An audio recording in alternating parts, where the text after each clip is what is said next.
بسم اللہ الرحمن الرحیم۔ السلام علیکم، میرا نام ڈاکٹر اسد محمود ہے۔ آپ جانتے ہیں کہ یہودی اپنے مردوں کو کیسے دفناتے ہیں، قبر کیسے بناتے ہیں، ان کی تجہیز و تکفین کیسے ہوتی ہے۔ ہماری آج کی ویڈیو کا موضوع یہی ہوگا، اور آج کی ویڈیو میں ہم آپ کو یہودیت کے حوالے سے مردوں کے ساتھ جو سلوک کیا جاتا ہے اس کی مکمل تفصیلات سے آگاہ کریں گے۔ ناظرین، یہودیت میں تجہیز و تکفین سے مراد وہ اعمال اور رسومات ہیں جو کسی یہودی کے وفات کے بعد اسے دفنانے سے پہلے سر انجام دیے جاتے ہیں۔ یہودیت میں موت کو جزو حیات اور منشائے ازدی تسلیم کیا جاتا ہے۔ ماتم اور عزا کی یہودی رسومات اس بات کی دلیل ہے کہ موت برحق ہے، اور یہودیت کسی طور پر بھی اس سے انکار یا احتجاج پر یقین نہیں رکھتی، بلکہ اسے حیات انسانی کے اہم جزو کے طور پہ مانتی ہے۔ یہودی جب کوئی مر جاتا ہے تو ماتم اور عزا نہیں کرتے، بلکہ اسے ایک حقیقت مان کر خاموش بیٹھ جاتے ہیں۔ ناظرین، جب یہودیوں میں کوئی مر جاتا ہے تو اس کی آنکھیں بند کر کے میت کو فرش پر لٹا دیا جاتا ہے اور اسے ایک سفید کپڑے سے ڈھانپ دیا جاتا ہے اور قریب ہی شمع روشن کر دی جاتی ہے۔ احتراماً میت کو کسی بھی وقت اکیلا نہیں چھوڑا جاتا۔ میت کے قریب کچھ بھی کھانا پینا یہودیت کے نزدیک ممنوع ہے، یہاں تک کہ آپ پانی بھی نہیں پی سکتے۔ اس عقیدے کے مطابق یہودی کہتے ہیں کہ چونکہ مرنے والا اب ان تمام ایکٹیویٹیز کو پرفارم نہیں کر سکتا، لہٰذا اس کی روح کو تکلیف ہوگی جب اس کے سامنے آپ کھانا کھائیں گے، کھانا پیئیں گے، ایون کہ پانی بھی پیئیں گے۔ ناظرین، میت کے قریب موجود رہنے والوں کو شومیرم کہا جاتا ہے۔ یہ ایک عبرانی لفظ ہے۔ زیادہ تر یہودی برادریوں میں والنٹیئرز، رضاکاروں کی ایک مخصوص جماعت ہوتی ہے جسے شیروا قادیشہ یعنی مقدس لوگ کہا جاتا ہے، جن کے ذمے تجہیز و تکفین کی رسومات ادا کرنا ہوتی ہے۔ یعنی عام یہودی اور عزیز و اقارب تجہیز و تکفین کی رسومات ادا نہیں کر سکتے، بلکہ ایک مخصوص جماعت جسے شیروا قادیشہ کہا جاتا ہے وہ تجہیز و تکفین کی رسومات ادا کرتے ہیں۔ لہٰذا کوہن کو میت والے کمرے یا جگہ پر موجود ہونے کی اجازت نہیں ہوتی ہے۔ میت کو غسل دینا اور کفن دینا اور اسے یہودی رسومات کے مطابق تدفین کرنے کے لیے تیار کرنا ان لوگوں کے ذمہ ہوتا ہے، اور ان افراد کو انتہائی قدر و احترام کی نگاہ سے دیکھا جاتا ہے، کیونکہ وہ ایسے لوگوں کی خدمات سر انجام دیتے ہیں جو ان کو بدلے میں کچھ بھی پے نہیں کر سکتے۔ ناظرین، آپ یہ سن کر یقیناً حیران ہوں گے کہ یہودی عقیدے کے مطابق میت کو چھونا روحانی ناپاکی کا سبب ہوتا ہے۔ جیسے ہمارے اسلام میں علماء اور مسیحیت میں پادری ہوتے ہیں، ایسے ہی یہودیوں کے پیشوا اور واعظ کو کوہن کہا جاتا ہے۔ یہ بھی عبرانی لفظ، زبان کا لفظ ہے۔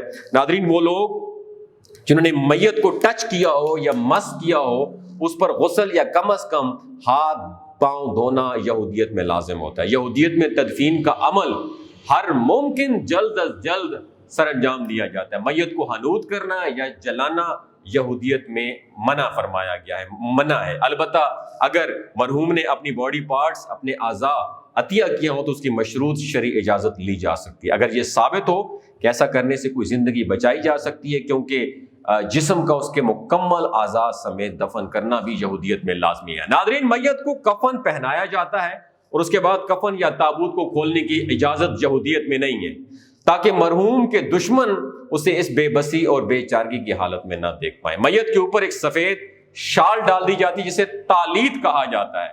ناظرین، یہودی اکثریت والے ملک اسرائیل میں تابوت استعمال کرنے کا رواج نہیں ہے، اور اگر کسی وجہ سے تابوت استعمال کیا جائے تو اس میں سوراخ رکھے جاتے ہیں تاکہ ارض خاک سے میت کا کنیکشن برقرار رہے۔ ناظرین، ایک انتہائی عجیب و غریب رسم یہودیت میں پائی جاتی ہے کہ وہ رسم ہے کہ مرنے والے کے قریبی عزیز ایک مٹھی مٹی بھر کر اس کے کفن میں ڈال دیتے ہیں۔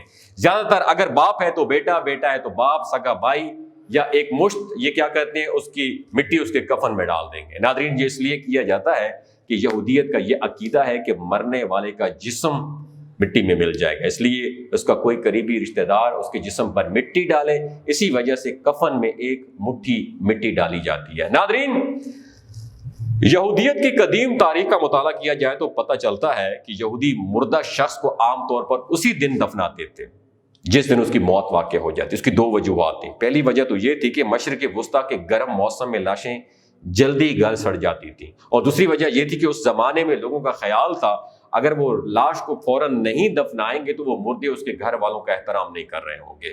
انجیل میں اور اعمال کی کتاب میں 4 ایسے واقعات کا ذکر ہوا ہے جن میں ایک مردے کو سیم اسی دن دفنایا گیا تھا جس دن وہ مر گیا تھا۔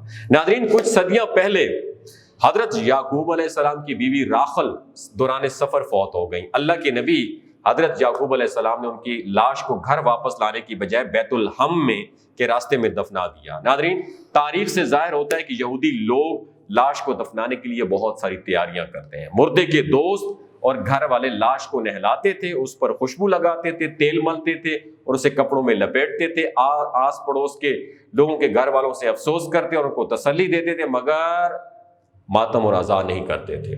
بہت سے یہودی خاندان قدرتی غاروں میں قبریں بناتے تھے یا پھر چٹانوں میں غار کھودتے تھے، ان میں سے اپنے مردوں کو دفناتے تھے۔ اسی طرح وہ اپنے دستور پر عمل کرتے تھے اور ان کے باپ دادوں جو انہوں نے قائم کیے تھے۔ حضرت ابراہیم علیہ السلام، حضرت سارہ سلام اللہ علیہ، حضرت اسحاق علیہ السلام اور حضرت یعقوب علیہ السلام ان کے خاندان کے دوسرے لوگوں کو شہر جبرون کے نزدیک مقفیلہ کے غار میں دفن کیا گیا تھا۔ ناظرین، یہودیت میں یورپی یہودیوں نے 17ویں اور 18ویں صدی میں مذہبی علامت کے طور پر سر پر یاربوکلے یا کپا پہننا شروع کر دیا۔ یہودی مذہبی روایات کے مطابق تمام مردوں کے لیے عبادت کرنے یا قبرستان جاتے وقت سر کو کپا سے ڈھانپنا لازمی ہوتا ہے۔ یہ پورے سر پر نہیں ہوتا دوستو، یہ کپا ہوتا ہے، بلکہ سر کے بالکل درمیان میں ایک چھوٹی سی ٹوپی یا چھوٹے سے کور کی طرح رکھا جاتا ہے۔ جب کوئی مر جاتا ہے تو بعض یہودی روایات کے مطابق اس کے سر کو کپا سے ڈھانپ دیا جاتا ہے، یا بعض کے مطابق کپا اس کے سینے پر رکھ کر اسے دفن کر دیا جاتا ہے۔ دوستو، یہودیوں کے بارے میں یہ انفارمیشن آپ کو کیسی لگی؟ ہم مسلمانوں کو ماں کی گود سے لے کر قبر تک علم حاصل کرنا چاہیے۔ یہ علم بھی ہمارے لیے حاصل کرنا بہت زیادہ ضروری ہے کہ یہودی لوگ اپنے مردوں کو کیسے دفن کرتے ہیں۔ اگر یہ ویڈیو آپ کو اچھی لگی دوسروں کے ساتھ ضرور شیئر کیجیے گا۔ اپنا اور اپنے ساتھ رشتوں کا خیال رکھیے۔ اللہ حافظ۔